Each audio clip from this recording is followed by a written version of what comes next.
here, remove original liner, then unwind the new liner.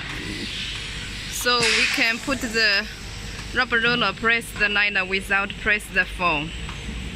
Rewind the liner at the bottom. Here, then gap cut.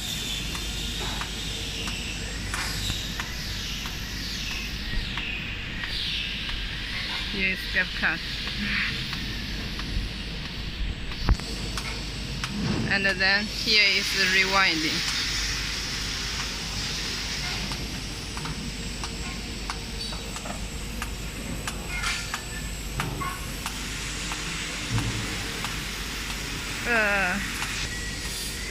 Here is rewind the original liner at the bottom.